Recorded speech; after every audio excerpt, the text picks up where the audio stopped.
Shalom Bapak Saudara sekalian, Sobat E-Wisdom. Terima kasih buat boleh terus menyaksikan untuk memberikan masukan, belajar bersama dengan channel ini dari Aruna Wisdom Kita Official Channel. Terima kasih buat dukungan kalian boleh terima sampai hari ini. Saya percaya bahwa biarlah tangan Tuhan mengajar kita, mengurapi kita, karena kita tahu belajar Alkitab tidak mudah Bapak Ibu. Perlu semangat, perlu waktu, perlu pemikiran, dan ini semua adalah apa yang Roh Kudus tuntun dalam kehidupan kita.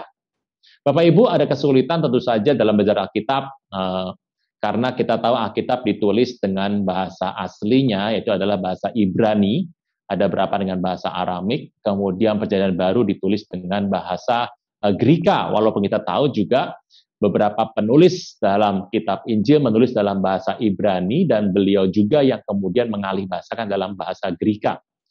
Nah, penerjemahan model begini akan dibawa ke bahasa Latin. Kenapa sih harus penerjemahan, Pak? Supaya bisa diterima oleh banyak suku bangsa. Karena memang soal bahasa ini kan sejarahnya ada dari Babel, Bapak Ibu. Jadi sudah dikacaukan, jadi kita belajar dengan banyak bahasa waktu itu. Tapi jangan khawatir, karena apa?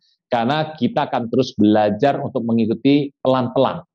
Memang tidak mudah, karena kita tahu membuat kue bolu itu sangat cepat, tapi membuat lapis legit harus selapis demi selapis. Saya berdoa Bapak Ibu, setiap hari Kamis Bapak Ibu boleh belajar, dan juga pada tayangan berikutnya, dan biarlah pengurapan Tuhan boleh terus dalam kehidupan kita. Kapan kita belajar selesainya? Kapan Pak? Sampai Tuhan datang. Karena kita ingin menjadi serupa dengan gambaran Kristus, mengenal Dia lebih lagi. Salah satu caranya, ada banyak cara Bapak Ibu, dengan worship, dengan Anda menyembah intim bersama Tuhan, adalah kita menggali firman Tuhan. Pegang firman Tuhan, karena itu adalah firman Tuhan. Terang bagi jalan kita, pelita, mengarahkan kaki kita untuk melangkah. Tuhan Yesus memberkati berlimpah-limpah Bapak Ibu Saudara sekalian, dan saya percaya tangan Tuhan yang perkasa akan membalas semua kebaikan dan kemurahan hati Bapak Ibu, dimanapun berada. Sehat selalu, tetap dalam lindungan Tuhan, penuh sejahtera dan sukacita. Tuhan Yesus memberkati berlimpah-limpah. Shalom, Sobat E-Wisdom. Saya percaya dalam minggu yang cerah, bersama keluarga, kita punya waktu untuk beribadah, mendengar firman Tuhan, kita berdoa. Bapak di sorga, dalam nama Tuhan Yesus, terima kasih buat berkat yang boleh alami sampai hari ini. Kami dalam posisi yang baik, tidak kekurangan apapun dalam kehidupan, karena Engkau menjamin kehidupan kami, tunjukkan kebaikan dalam kehidupan kami dari waktu ke waktu, saat demi saat, bulan demi bulan, tahun demi tahun, generasi lepas generasi. Engkau sungguh sangat luar biasa. Roh Kudus, terima kasih buat berkat-Mu sehingga kami tidak menyimpang kanan, tidak menyimpang kiri, tapi terus berpegang kepada panggilan yang ilahi. Pujian, hormat, kuasa, kemuliaan bagi nama Tuhan Yesus. Kau perisai hidup kami, Kau pagar tembok sekeliling kami. Tidak pernah dan jahat bisa menyentuh hidup ini. Engkau Tuhan, upah kami yang sangat amat besar. Dalam nama Tuhan Yesus yang percaya boleh berkata, amin. Senang sekali boleh ada bersama-sama lagi, tetap masih online Bapak Ibu, tidak ada masalah. Kita akan belajar firman Tuhan, mendengar firman Tuhan, mengambil beberapa poin yang penting dalam kehidupan sejarah-sejarah daripada hamba-hamba Tuhan yang Tuhan pakai luar biasa. Dalam satu seri yang kita pernah pelajari, ada 3 orang dalam kitab Hakim-Hakim, dalam kitab Tanah, yang kalau kita melihat sebetulnya dia namanya ada di Alkitab, tapi jabatannya tidak termasuk di sana. Yang paling unik yang nomor 3 ini, yang akan kita belajar saat ini, kita sudah membahas di waktu yang lampau, kita sambungkan di Hakim-Hakim 17. Ingat, Hakim-Hakim ditulis oleh Samuel. Nabi Samuel, kitab Hakim-Hakim, itu ditulis oleh beliau, juga kitab Samuel yang pertama, kira-kira tahun 1040 sebelum Masehi. Alkitab berkata, ini luar biasa sekali, berarti kisah Simson, kisah Hakim-Hakim yang lain, dan ada di kitab 1 Samuel, penulisnya adalah Nabi Samuel yang sama. Kita akan melihat beberapa hal menarik yang ada di kitab Hakim-Hakim 17. Bapak Ibu, kalau Anda pernah teringat dengan tayangan hari Kamis, E-Wisdom dari AWC, itu Anda melihat mungkin menonton yang namanya Markas Iblis di Utara. Dan Dan iblis bergegas ke utara atau intervensi sorgawi ke utara, peperangan antara Peter dan Dewa Utara, Dewa Pan. Bapak Ibu, kalau Anda melihat ini, Anda akan tahu bahwa suku Dan itu kan hilang dari cerita di kitab Wahyu 144.000. Orang bertanya, kenapa Dan hilang? Kenapa yang lain masih ada? Efraim dan Dan hilang. Ya, jawabannya adalah karena suku Dan dan Efraim adalah suku yang paling banyak menyembah berhala. Mereka mendatangkan dewa-dewa asing dan suku ini unik sekali, suku Dan ini. Tokoh besar suku Dan cuma ada satu hakim-hakim. Simpson.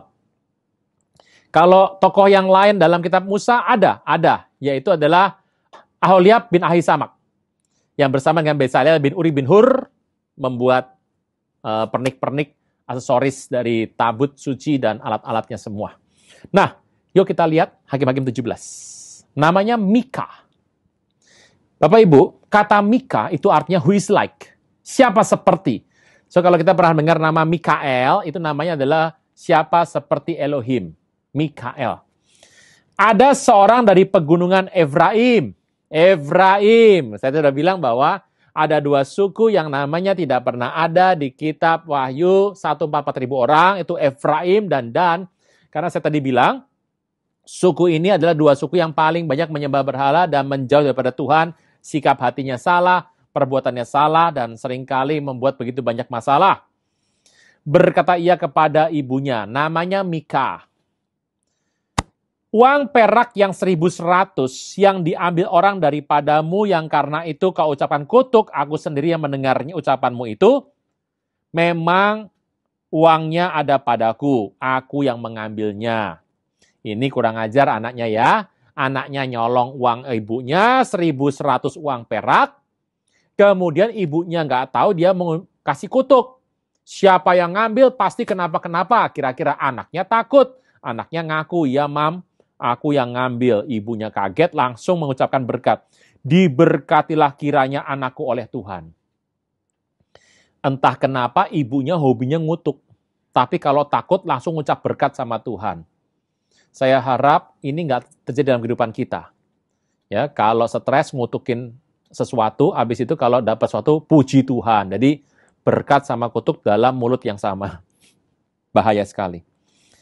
Sesudah itu, Mika kembalikan uang perak yang 1.100 kepada ibunya, tapi ibunya berkata, aku mau kuduskan uang bagi Tuhan. Wah. Aku serahkan untuk anakku lah, supaya dibuat patung pahatan dan patung tuangan daripada uang itu. Sekarang uangnya aku kembalikan kepadamu.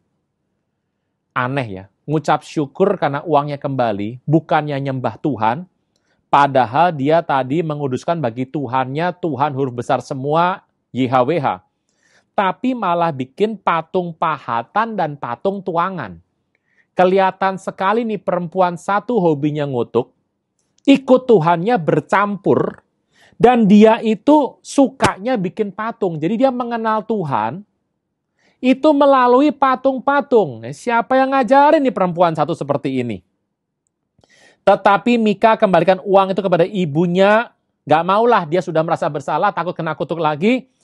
Ibunya mengambil 200 uang perak dan memberikannya kepada tukang perak yang membuat patung pahatan dan patung tuangan daripada uang itu. Dan patung itu ditaruh di rumah Mika. Mika punya kuil. Ini anak satu juga aneh. Dari Efraim, orang Israel, tapi dia punya kuil. Kok bisa punya kuil ya? Dibuatnya lah efod dan terafim. Efod itu adalah baju yang dari logam. Baju efod. Jadi kalau zaman dulu itu imam besar suka memakai baju dari logam, ada batu-batunya itu namanya baju efod. Ada logam emasnya, peraknya, terafim. Ditahbiskannya salah seorang anak laki-laki menjadi imam. Ini aneh sekali. Cari imam dari anak sendiri yang menahbiskan dia sendiri. Zaman itu nggak ada raja dan orang Israel. Setiap orang berbuat apa yang benar menurut pandangannya sendiri. Kitab ini ceritanya unik, disisipkan di pasal 17. Bapak Ibu, kita mundur sebentar, kita lihat siapa kira-kira perempuan ini. Oke, Hakim-Hakim 16 ayat 4. Simson jatuh cintrong, jatuh cinta ini, kepada seorang perempuan dari lembah Sorek namanya Delilah. Ini ada lagunya nih. My Delilah. Ada lagunya Bapak Ibu, tapi jangan nyanyikan karena nggak ada urusannya sama Alkitab. Datanglah raja kota orang Filistin. Raja kota orang Filistin. Ada 5 orang raja di sana, jangan lupa. Kepada perempuan itu sambil berkata, coba bujuk dia mengetahui karena apa kekuatannya demikian besar. Dengan apakah kami dapat mengalahkan dan mengikat dia untuk menundukkannya. Maka kami masing-masing akan memberikan 1.100 uang perak. Tadi yang hilang berapa? 1.100 uang perak. Pertanyaannya, siapa perempuan ini? Tebakan Anda, Delilah, Pak. Mungkin. Saya nggak bilang iya ya. Ini perempuan hidup dengan 2 budaya. Satu, dia tahu Tuhan pakai JHWH, dia tahu tapi cara menyembahnya pakai patung, pakai kuil, anaknya pun demikian.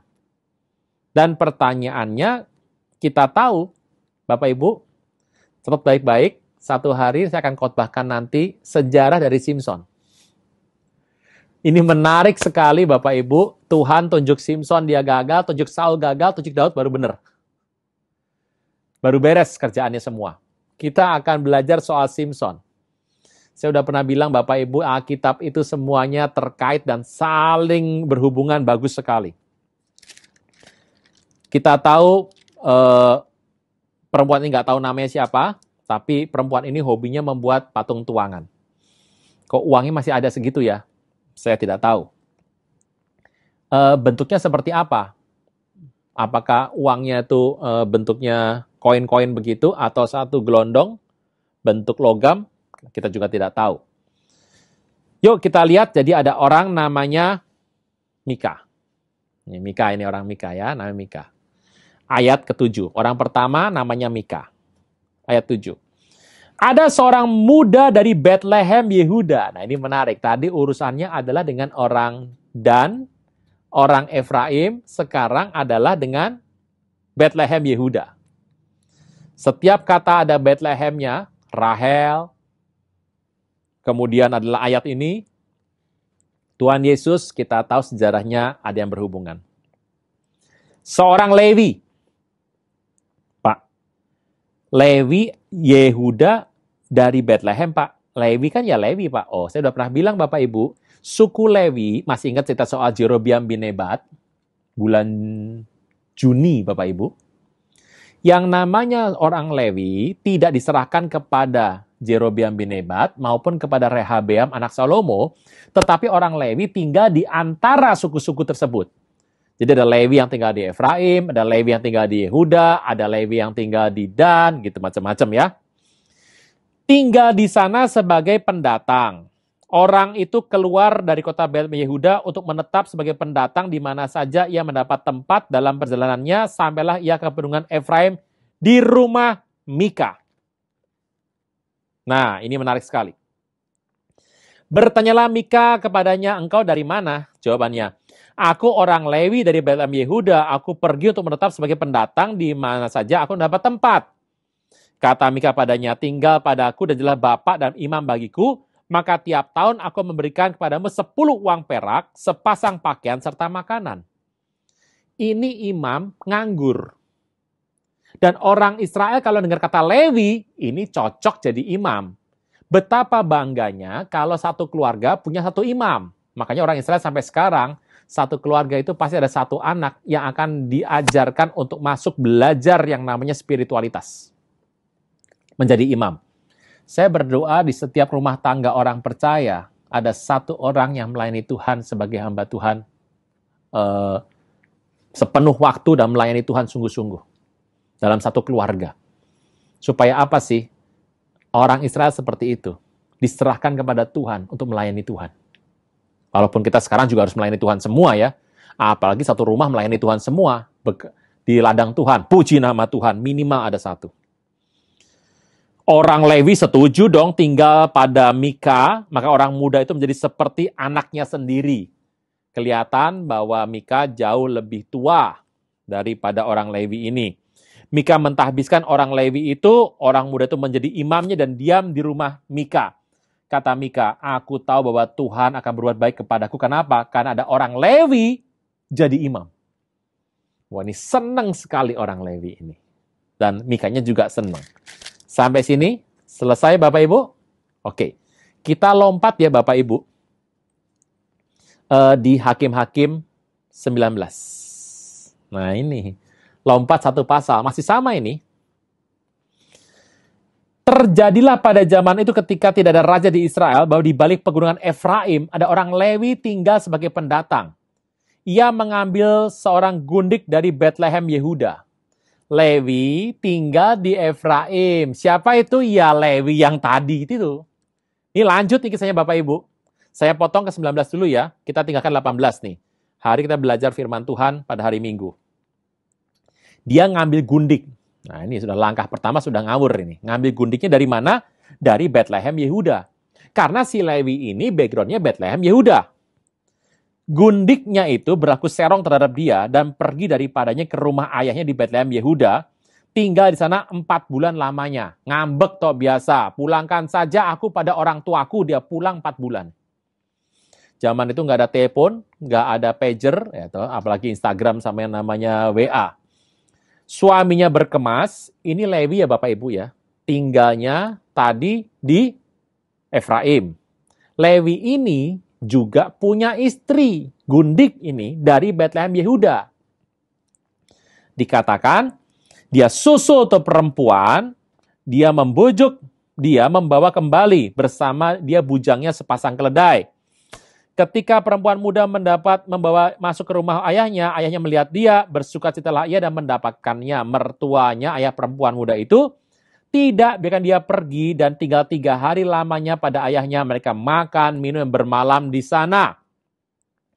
Pada hari keempat, mereka mau bangun pagi-pagi, orang Lewi itu berkemas untuk pergi, ayahnya berkata, ayo makan dulu, 1 roti sepotong, makan dulu. Sudah minum, ternyata sampai sore. Sengaja sama ayahnya. Ayat 6. Putuskan tinggal bermalam, biarlah hatimu gembira. Ketika orang itu bangun untuk pergi juga, mertuanya mendesaknya. Dan ia tinggal bermalam lagi.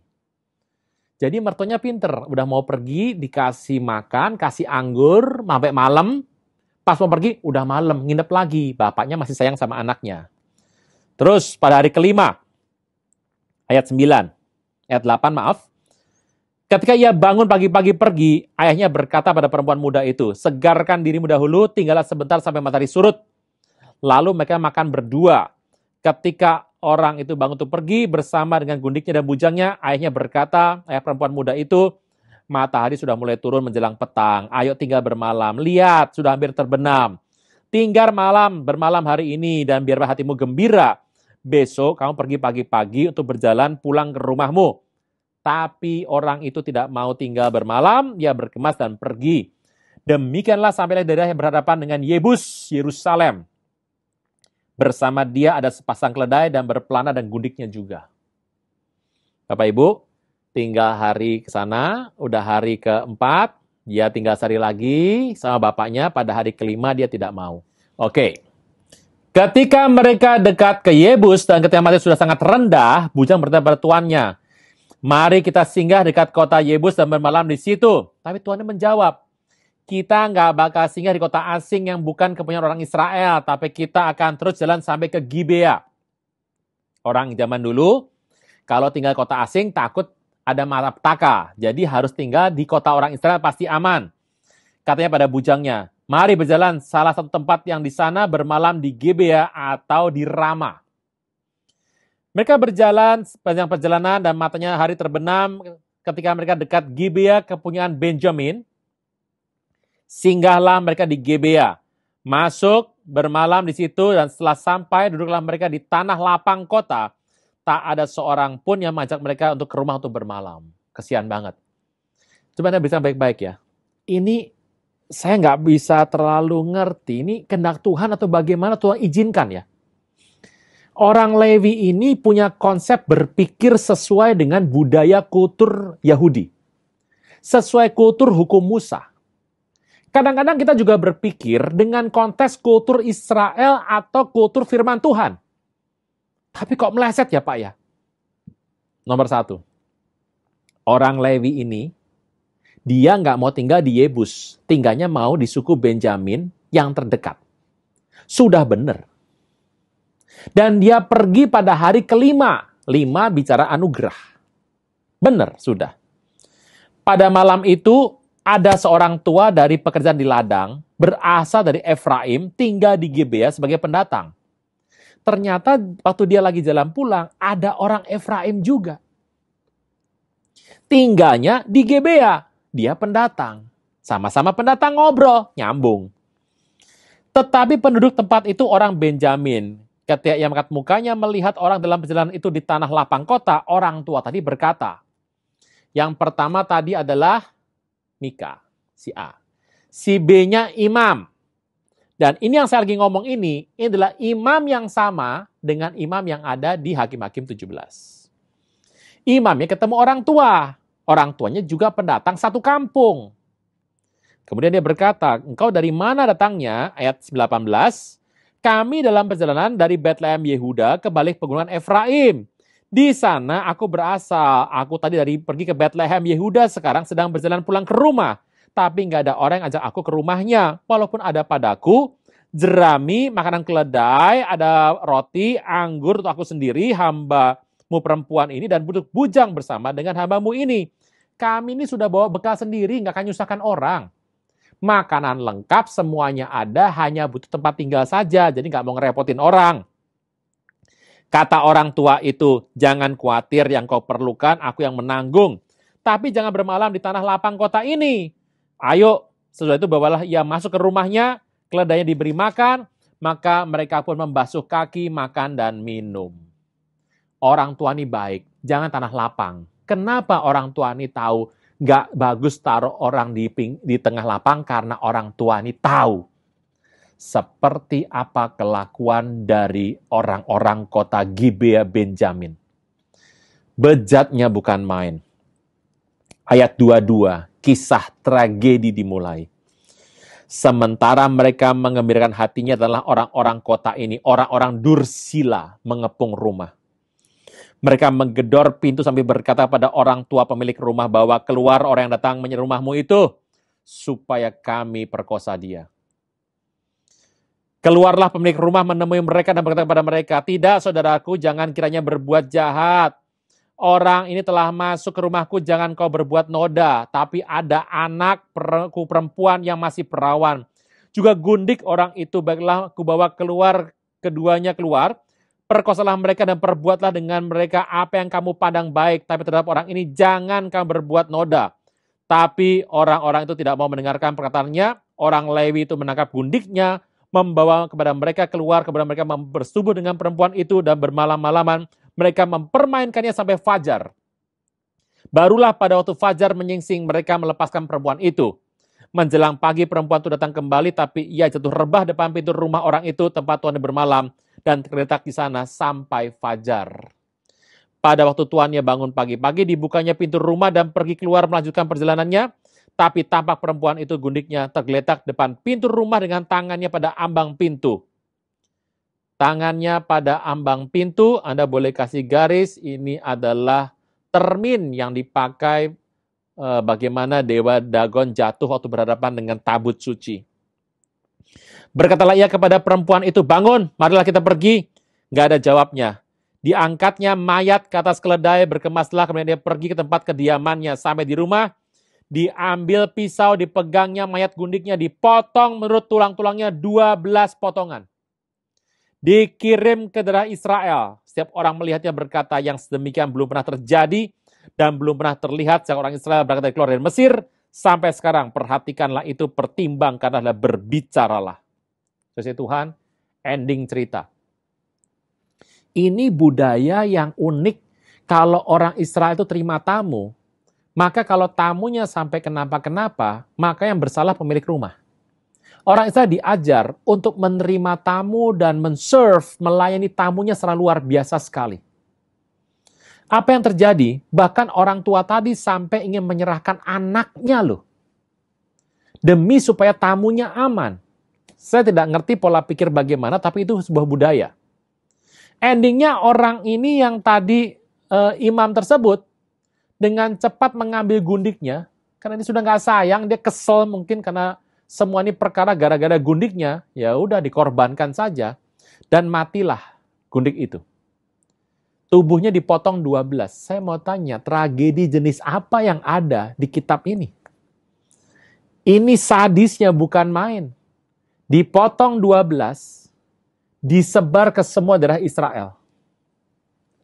Endingnya adalah seluruh orang Israel berkumpul dari Dan sampai Beersheba, semua menghadap Tuhan di Mizpah dan bertanya apa yang harus dibuat. Ternyata telah diceritakan semuanya di pasal 20. Semuanya akhirnya memilih dari seluruh suku Israel 10 orang dari setiap 100, 100 dari setiap 1000, 1000 dari setiap 10.000.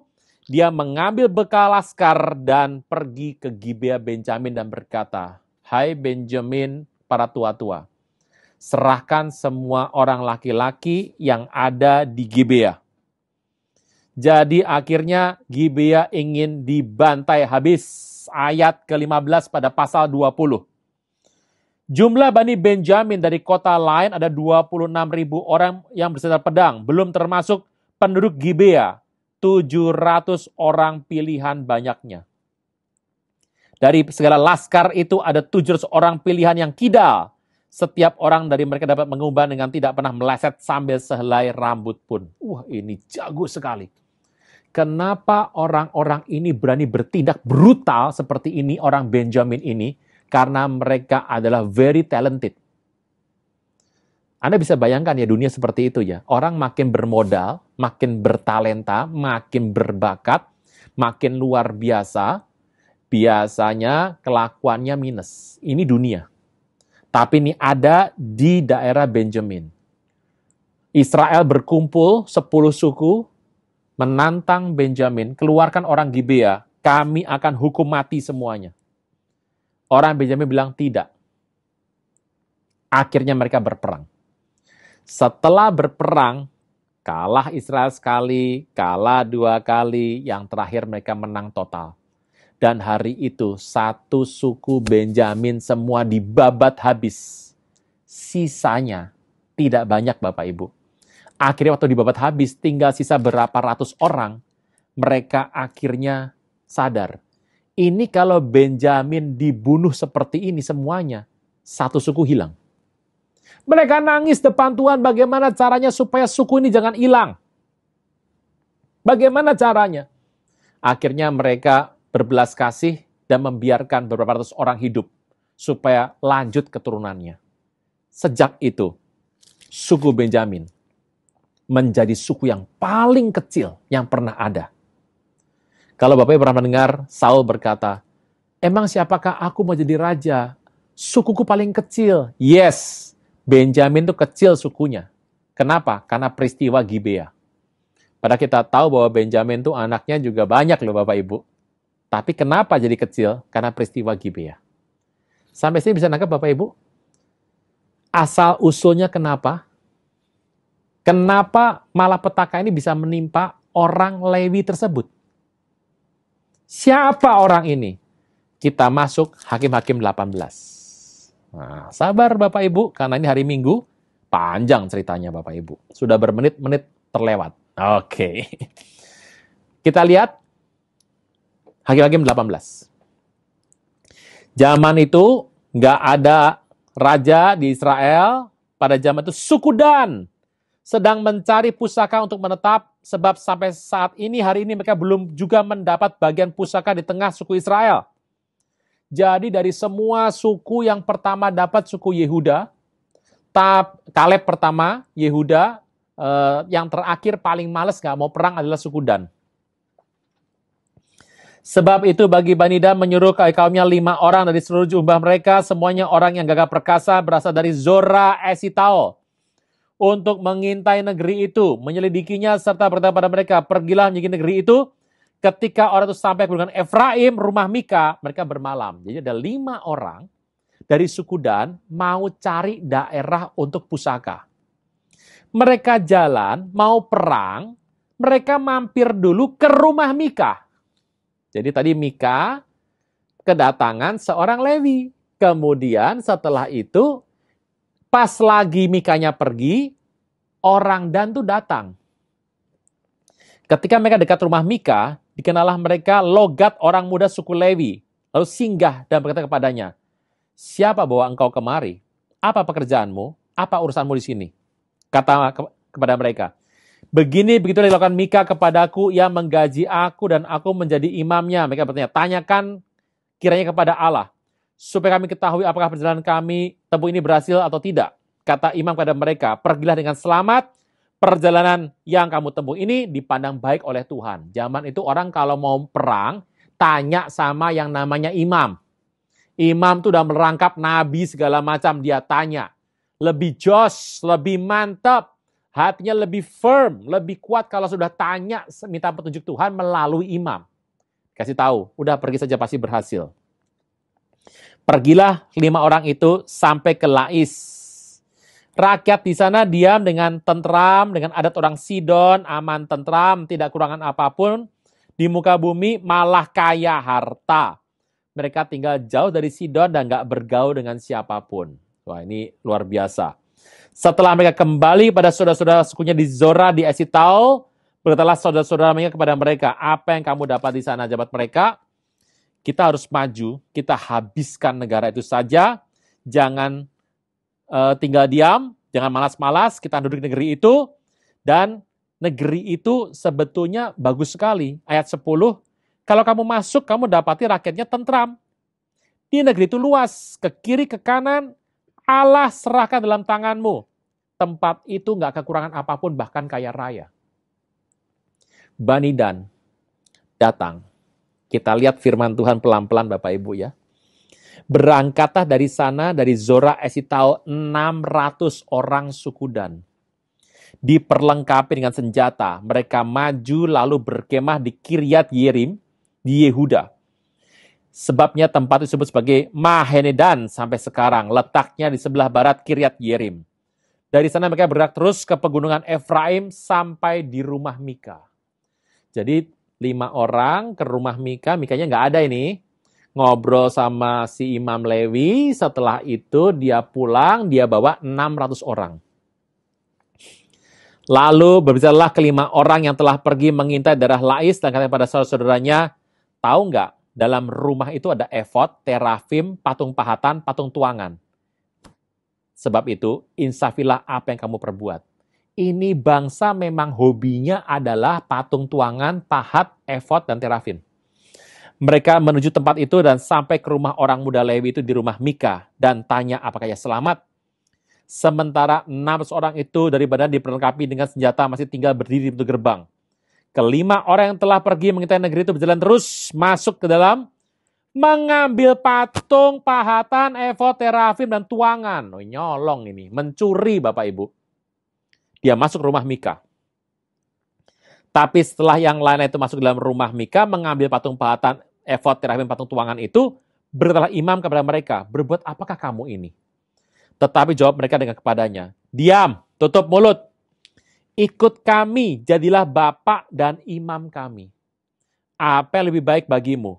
Imam satu seisi rumah 1 orang, atau menjadi imam untuk 1 suku dan kaum di antara orang Israel? Jadi tawaran lebih menarik nih. Kamu mau jadi imam di rumah Mika, 1 keluarga ya, atau jadi imam 1 suku di Israel, Bani Dan. Gembiralah hati imam itu. Diambilnya efod, terafim, patung pahatan, masuk ke pindah bos.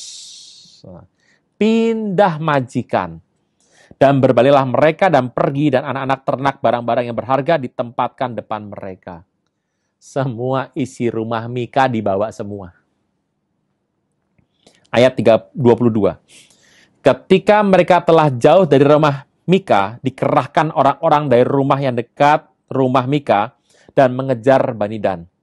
Mereka memanggil-manggil Bani Dan berbalik orang-orang itu berkata pada Mika, mau apa engkau mengerahkan orang?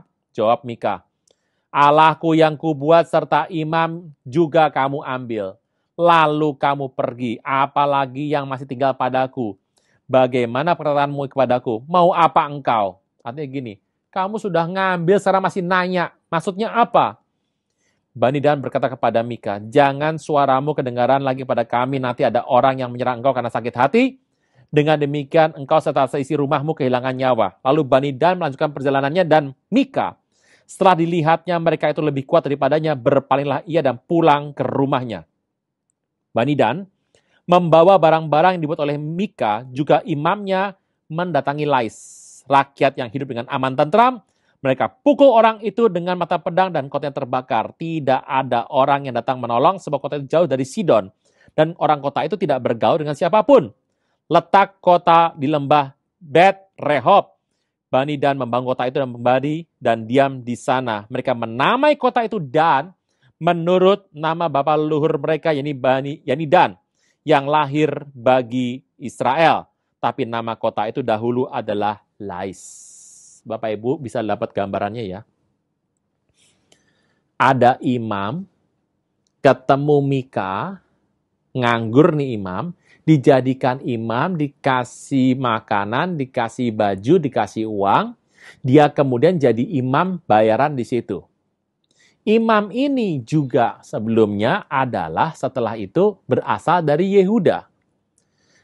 Kalau kita membaca setelah dia bergabung sama Bani Dan, nanti di pasal 19, imam ini rumah tangganya ribut berantakan. Kalau orang memasukkan satu unsur kekayaan yang bukan dari Tuhan, rumah tangga pasti berantakan, Bapak Ibu. Saya ulang ya. Hati-hati dengan yang namanya model seperti ini. Nih imam hatinya sudah pengen sama uang. Dibeli. Imam bayaran ini. Waktu bayaran sepertinya dapat promosi, yaitu dari imam satu keluarga, berubah jadi imam satu suku. Saudara Tuhan, Anda bisa lihat kaitan antara orang Dan yang namanya Mika. Kalau kita kembali kepada hakim tadi Simpson adalah suku Dan. Lalu nanti rumah tangganya berantakan, istrinya kabur ke rumah mertuanya 4 bulan.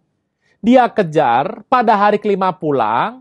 Dalam perjalanan dia kemalaman. Karena kemalaman, kenapa? Karena dari pagi dia sudah makan pesta pora. Akibatnya kemalaman. Sepertinya kok semua kejadian mendukung ya. Kalau dia nggak pesta pora, minum anggur, dan makan enak, dia bisa sampai sebelum terbenam. Tapi dia terlambat, matahari terbenam, dan akhirnya dia tinggal di sana. Ketemu orang yang berusaha nolong dia, itu pun nggak berhasil. Kadang-kadang kalau orang sudah membelakangi Tuhan, ditolong sama orang pun tidak akan bisa lolos dari malapetaka. Saya ulang Bapak Ibu, pelan-pelan nih, pelan-pelan. Kadang-kadang kalau kita sudah berbalik kepada Tuhan, ada orang berbaik hati mau tolong pun tidak selesaikan masalah. Malamnya dia dikepung sama orang Benjamin. Dan aneh sekali Bapak Ibu, bagaimana yang namanya masalah tiba-tiba bisa mendatangi orang Lewi ini bertubi-tubi. Sepertinya semua problem hidup itu mengarah ke dia. Diambilnya gundiknya, karena masih ribut itu pasti, dikasih ke orang itu dan mati gundiknya. Yang unik adalah dia kemudian mengerahkan seluruh orang Israel untuk membalaskan dendamnya dari peristiwa ini. Satu peristiwa ini. Suku Israel hampir hilang satu. Malapetaka ini ditulis dalam nubuatan Musa. Apa yang terjadi kepada Dan.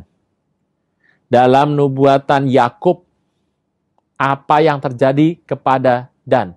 Semua ditulis. Saudara Tuhan, Anda pasti bertanya, hebat sekali nih imam muda ya. Masih muda bisa mengerahkan kekuatan dewan rakyat dari Israel untuk bisa melawan orang Gibea di Benjamin. Hakim-Hakim 18 ayat 30. Bani Dan menegakkan bagi mereka patung pahatan itu. Lalu Yonatan bin Gersom bin Musa bersama anak-anaknya jadi imam bagi suku Dan sampai penduduk negeri diangkut sebagai orang buangan. Dan mereka menempatkan bagi mereka sendiri patung pahatan yang telah dibuat Mika, dan patung itu ada di sana di rumah Tuhan selama rumah Tuhan ada di Silo. Ini imam muda adalah cucu dari Musa. Ngeri ya Bapak Ibu ya. Jonathan bin Gersom bin Moshe. Kakeknya itu dan bapaknya adalah penjaga yang namanya mandat sorgawi. Nabi paling besar di Israel yang terkenal sampai hari ini. Nomor 1 Musa, nomor 2 Elia. Dan mereka semua tunduk pada Tuhan Yesus. Mereka harus menghadap Tuhan dalam Bukit Transfigurasi di kitab PB. Bayangkan punya cucu model kayak Yonatan bin Gersom bin Musa. Apa yang dia suka sebetulnya? Nomor 1. Dia itu suka uang kutuk, uang darah. Patung tuangan berasal dari uang-uang orang Filistin kelihatannya. Dibuatlah penyembahan berhala. Ini kalau sudah begini Bapak Ibu, ini yang paling rezeki, paling beruntung adalah Mika. Kalau Anda melihat di sini yang paling beruntung Mika. Ya dia kehilangan barang-barang tapi dia selamat. Yang namanya orang tua berbuat baik tadi hampir hancur loh rumah tangganya, anaknya hampir celaka itu. Bapak bisa melihat baik-baik di sini. Ternyata dengan motivasi yang salah, makan uang darah, hobinya adalah promosi-promosi yang bukan dari Tuhan, itu bisa menghancurkan hampir satu suku Israel. Peristiwa yang sangat amat mengerikan. Dari sini Bapak Ibu, kita bisa melihat bahwa ternyata bagaimana mungkin masalah itu bisa tiba-tiba masuk menuju pada satu tujuan, bertubi-tubi datang menghancurkan akumulasi kehancuran demi kehancuran yang endingnya adalah bahkan bisa membatalkan hampir satu kesatuan konfederasi suku.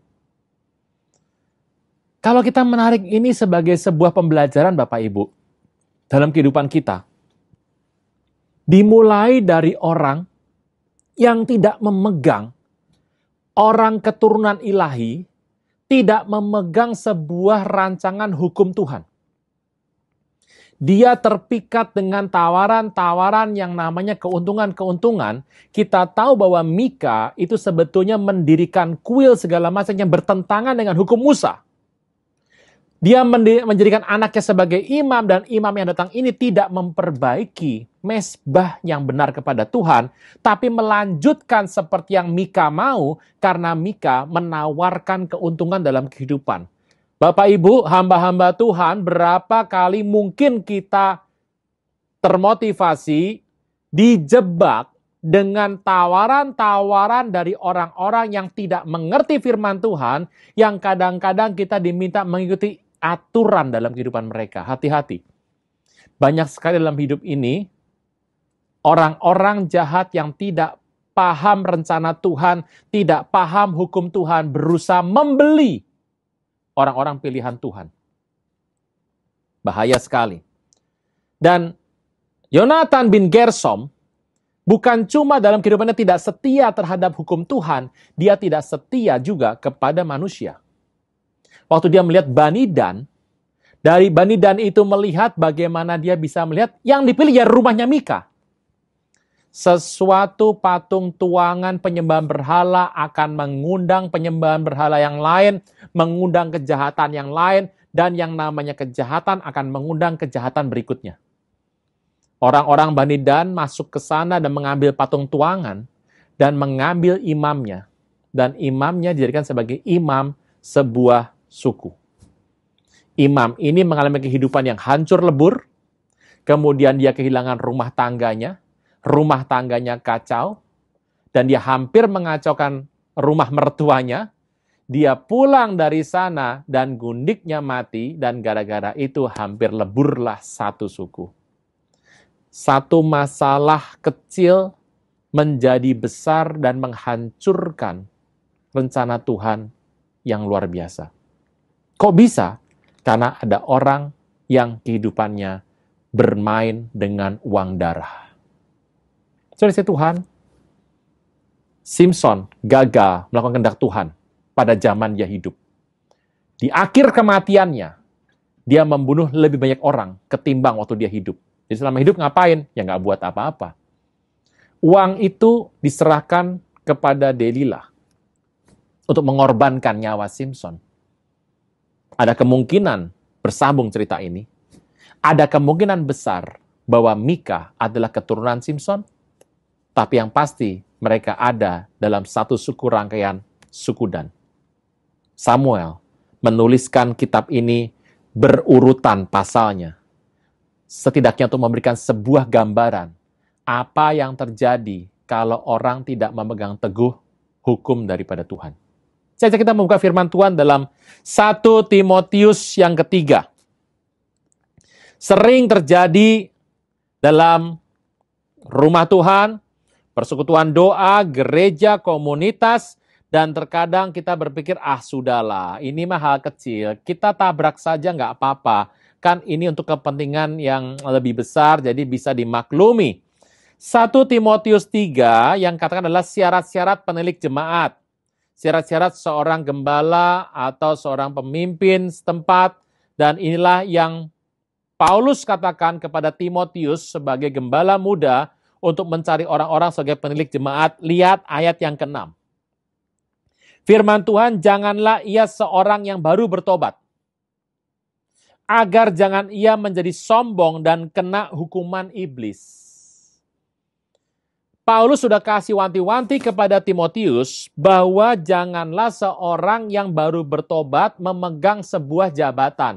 Ini saya tahu bahwa firman Tuhan sudah sampaikan, tapi saya juga melihat banyak pelanggaran di banyak tempat dengan alasan macam-macam.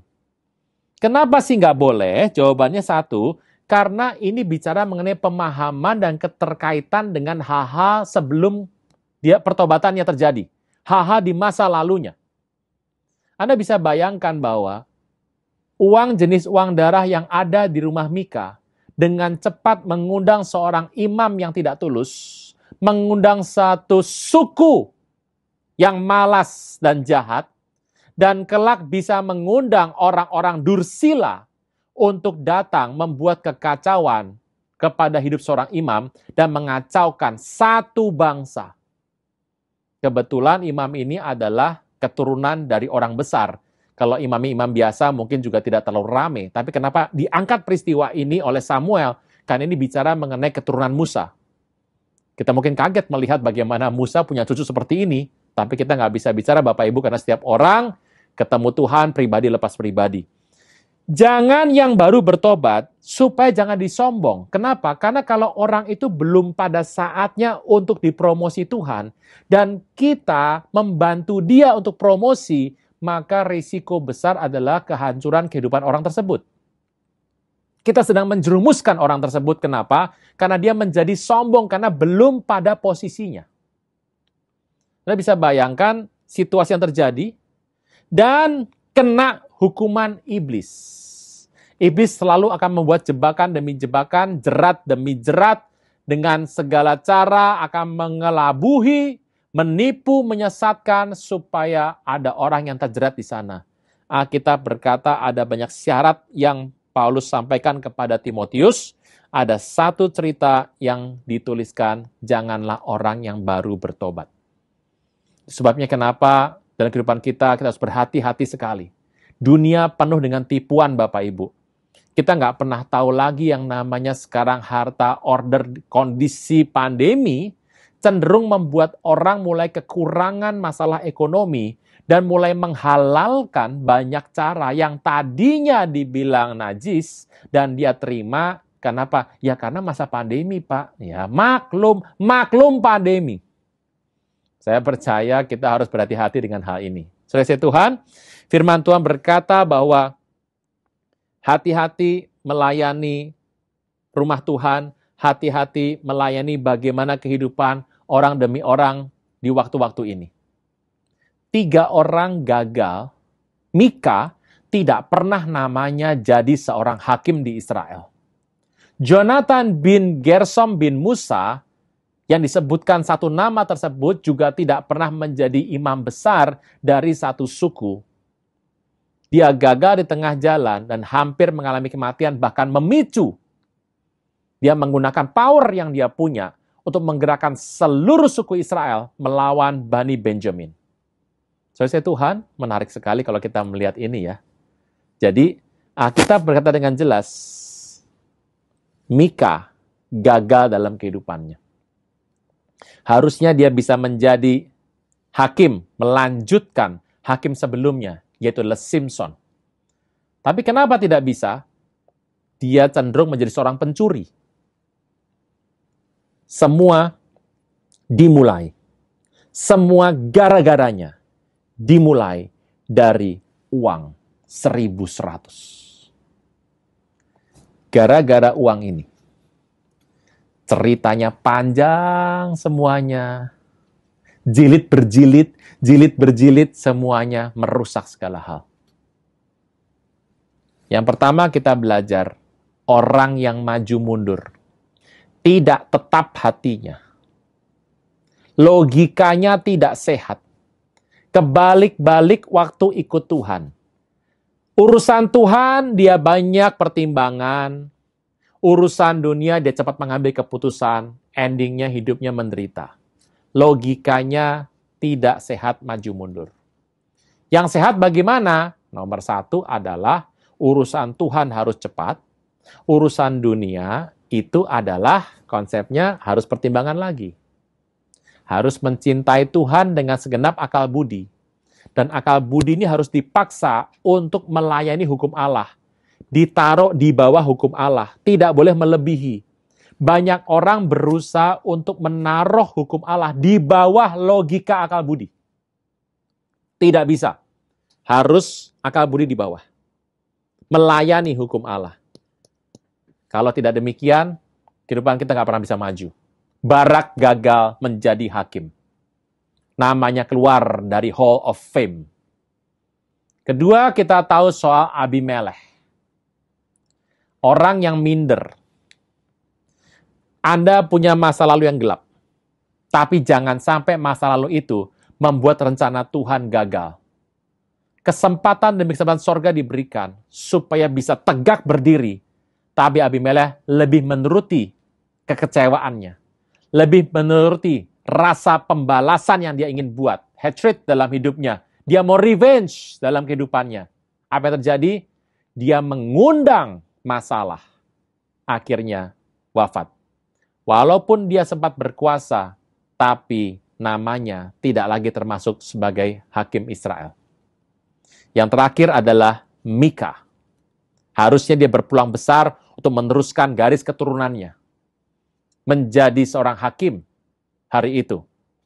Karena hari itu sudah sebenarnya Israel dalam kondisi sudah tidak ada lagi yang menjajah, hanya tinggal mencari orang untuk menyatukan konfederasi suku-suku. Tetapi semua dimulai karena keinginan, ketidaksabaran untuk mengambil 1.100 uang perak milik ibunya sendiri. Uang itu ternyata membawa kutuk yang panjang. Siapa yang pernah bisa mengurutkan? Logikanya bagaimana uang 1.100 bisa menyebabkan satu suku hampir hilang? Berapa harga satu suku? Itu yang terjadi Bapak Ibu. Hati-hati sama uang darah model begini. Uang darah itu apa sih? Tadi Bapak ngomong bolak-balik, Pak, uang darah itu apa? Uang darah adalah uang yang didapatkan karena mengorbankan orang lain. Baik mengorbankan mencucurkan darah, atau mengorbankan pihak lain, itu namanya uang darah. Dan ini marak sekali dalam dunia bisnis. Alkitab menjamin, siapapun yang memasukkan uang darah, mau dia adalah keturunan hamba Tuhan sekelas Musa loh Bapak Ibu, bukan hamba Tuhan biasa nih, bukan gereja biasa nih, Bukan hamba Tuhan di perkumpulan biasa. Musa loh Bapak Ibu. Ketemu Tuhan berhadapan muka sudah sering sekali. Ditunjuk Tuhan, namanya masih ada sampai hari ini. Pernah ketemu Tuhan Yesus di Bukit Transfigurasi. Hukumnya masih ada dan Tuhan berkata menjamin dengan dirinya bahwa Mesias tidak datang untuk membatalkan hukum Torah. Hukum Musa. Sekelas Musa saja keturunannya bisa hancur karena kutuk uang darah. Hati-hati sama uang darah. Banyak orang itu luar biasa. Saya percaya bahwa Bapak Ibu mengerti kisah-kisah di Alkitab. Sedikit cerita. Pak, bagaimana saya mengkaitkan kisah Mika ini dengan Simpson? Sedikit cerita, kita akan buka nanti kapan-kapan Bapak Ibu ya. Simpson itu masuk ke penjara. Anda bisa bayangkan. Perempuan Filistin itu menganggap Simpson anak dewa. Karena dia anak dewa, semua pengen punya anak dari Simpson. Delilah hari itu kemungkinan besar sedang hamil waktu Simpson meninggal. Dan Delilah tidak sanggup untuk melihat Simpson mengalami penderitaan. Dia mungkin merasa bersalah. Sesuai Tuhan, walaupun dia menerima apa yang dibuat oleh raja-raja Filistin hari itu, orang-orang Filistin, tapi mungkin dia juga jatuh cinta kepada Simpson. Kita nggak pernah tahu ceritanya. Uangnya mungkin sudah dipakai dalam bentuk gelondongan-gelondongan dipakai, dibelanjakan. Tersisa uang ini. Alkitab menyimpan misteri. Bagaimana Samuel menaruh ini dalam sebuah pasal demi pasal menuju pada klimaks. Bapak Ibu, kita sedang mengalami kenaikan ekonomi yang mulai menggeliat lagi. Saran saya berhati-hati. Tidak semua uang itu halal. Nggak semua berkat yang kau terima itu jatahmu. Nggak semua berkat yang ditawarkan jatah kita. Ada banyak tawaran yang kita harus periksa baik-baik. Karena kalau itu sampai masuk ke rumah kita nggak pernah tahu seberapa besar daya rusaknya. Uang 1.100 adalah uang yang besar sekali pada zaman itu. Bahkan gaji setahun dari imam muda dari Mika saja, itu cuma 10. Ini besar sekali. 200 saja bisa membuat patung tuangan, patung pahatan, efod, terafim. Cuma 200. Sisa 900 itu adalah cukup untuk hidup. Lama sekali.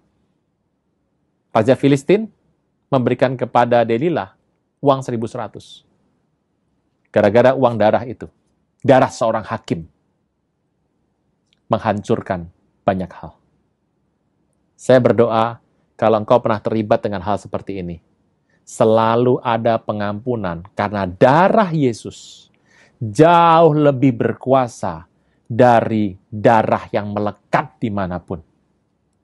Kalau engkau pernah mengalami ini, mari buka hati.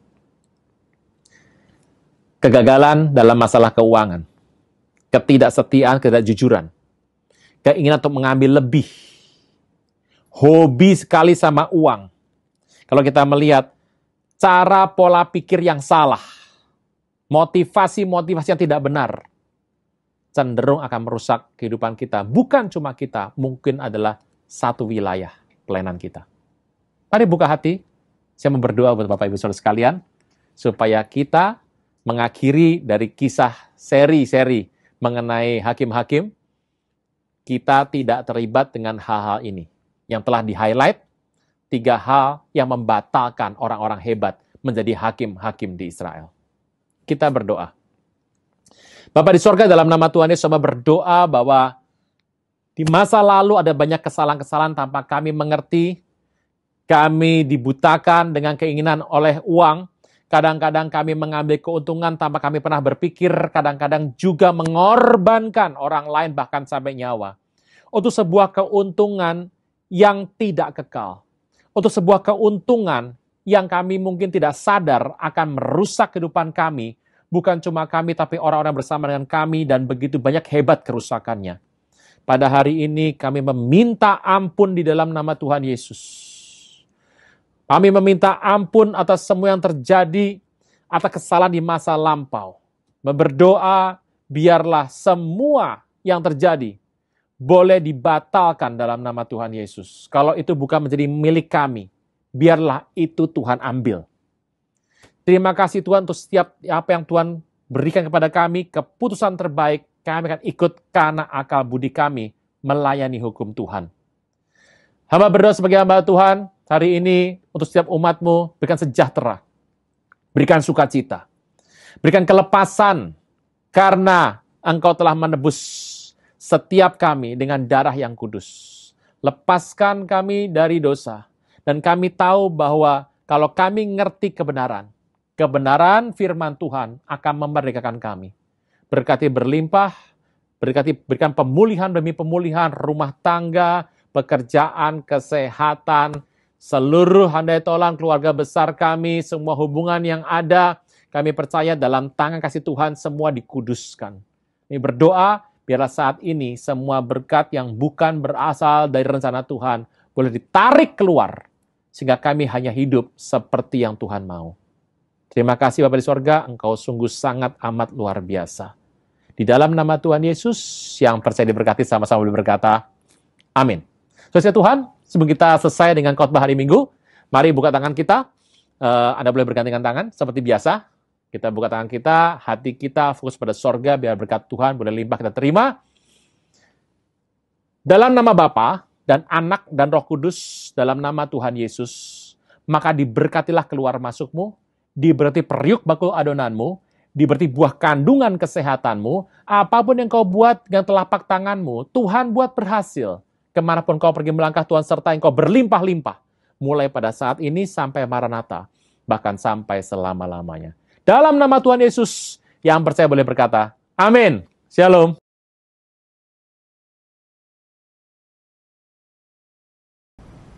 Jangan tunda menerima Yesus. Hanya Yesus yang sanggup melepaskan Anda dari kesalahan dan dosa. Selalu ada waktu bagi Dia, tetapi tidak selalu ada waktu bagi Anda. Mari, ikuti saya mengucapkan doa berikut dengan yakin. Tuhan Yesus, ampuni semua kesalahan dan dosaku. Saat ini dengan sadar dan rela, aku mengundang Engkau sebagai Tuhan, Raja, dan Juru Selamat hidupku. Terima kasih Tuhan Yesus untuk namaku telah dicatat dalam kitab kehidupan. Amin.